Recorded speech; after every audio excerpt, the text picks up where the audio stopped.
সাথে আসতো, সব ওরা ওই একই সারাউন্ডিংসে। আর সত্যি আরো অনেকে ছিল, কিন্তু তারা ধীরে ধীরে ধীরে ধীরে নিজেদের ক্যাজুয়ালিটির জন্য আজকে সিস্টেমটা মিস করে গেছে। নাহলে রাজু যদি এই জায়গাটা আসতে পারতো, তাদেরও গুণ চুরা আছে। কারণ আমি তো দেখেছি প্রত্যেককে, অনেকে ছিল রাজুর থেকে বেশি স্মার্ট যারা আজকে নেই সিস্টেমে। নাহলে হয়তো রাজু আজকে এখানে ট্রেনিং দিচ্ছে, সেও এখানে ট্রেনিং দিত, কারণ একই সময় হয়নি। এবং আমি যদি কম্পারিজন করে দেখি, তো রাজুর থেকে অনেক বেশি স্মার্ট, রাজুর থেকে অনেক বেশি স্কিলফুল, রাজুর থেকে অনেক বেশি বুদ্ধিমান।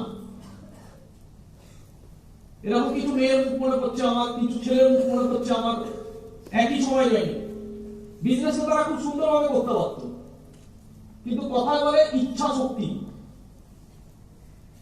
ডিফারেন্সটা হয়ে যায় ইচ্ছা। Is that clear? ডিফারেন্সটা হয়ে যায় ইচ্ছা। তাহলে তারা প্রথম দিকে ইচ্ছা দেখায়নি, না দেখিয়েছে? প্রথম দিন থেকে তারা কি ক্যাজুয়াল ছিল না? কিছু মানুষ হয় প্রথম দিন থেকে ক্যাজুয়াল থাকে, পরে চেঞ্জ হতে হতে হতে হতে মোস্ট সিরিয়াস হয়ে যায়। আর কিছু মানুষ আছে প্রথম দিন থেকে সিরিয়াস থাকে, কিন্তু ধীরে ধীরে ধীরে ধীরে সিরিয়াসনেসটাকে হারিয়ে ফেলে, ডিস্ট্রাক্টেড হয়ে যায়।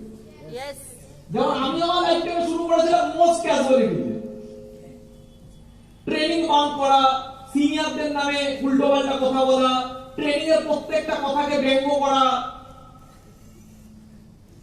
যাকে জয়েন করায় তাকে নেগেটিভ মারা।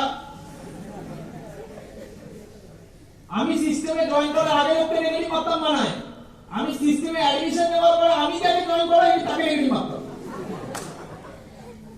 কারণ আমার মোটো ছিল কি, আমার মোটো ছিল 20টা জয়েনিং ফেলবো, যা টাকা দিয়ে জয়েন করেছি সেই টাকাটা কামাবো।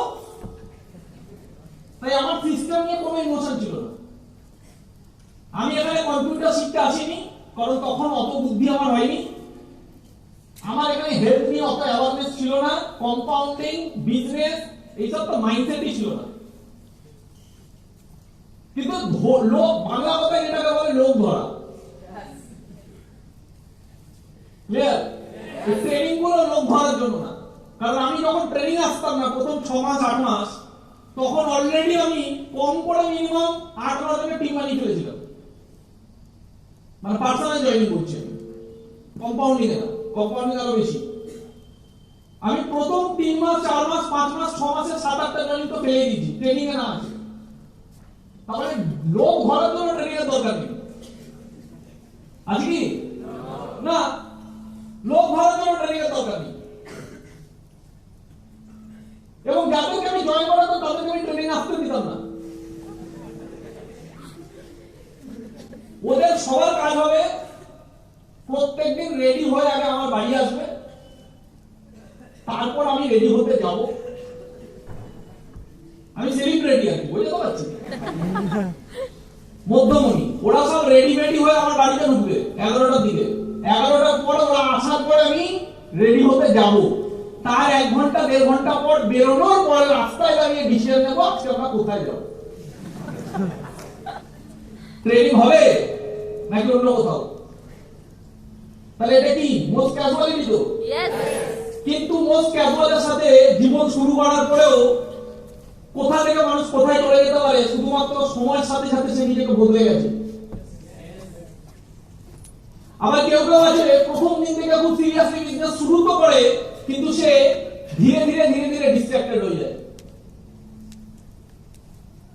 তো আজকে রাজু যখন কথা বলি, এই যখন বলছিল যে অত দূর থেকে আসতো, ওদের রেগুলারিটি দেখে আমার কোনোদিন ফিল হয়নি মনে আমি দূর থেকে আসছে।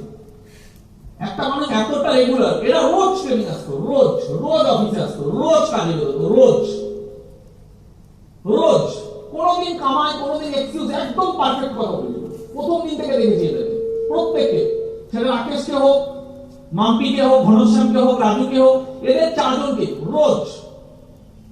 আর এদের সাথে আরো কিছু জনের মুখ আমার মনে পড়ছে, তাদেরকেও দেখতাম রোজ। কিন্তু ওরা একটা সময়কে ব্রেকডাউন করে দিল। এমন না যে টিম হয়নি বলে ব্রেকডাউন করেছে, টিম হওয়ার পরে ব্রেকডাউন করেছে। এর জন্য বলে রেজাল্টের সাথে পর্বের কোনো সম্পর্ক নেই। তুমি সঠিক ইনভিটেশন করলেও নো খেতে পারো, ভুল ইনভিটেশন করে বেঞ্চে বসতে হয়। Yes. Is that clear? Yes or no? Yes. তুমি কি একটা ফাটাফাটি ফলো করলে তার মানে কি দিল্লি উঠবে এরকম কোনো মানে নেই। তুমি বেস্ট ক্রিকেটার বেস্ট প্র্যাকটিস করার পরেও যে মাঠে গিয়ে জিরো রানে আউট হবে এরকম কোনো মানে নেই।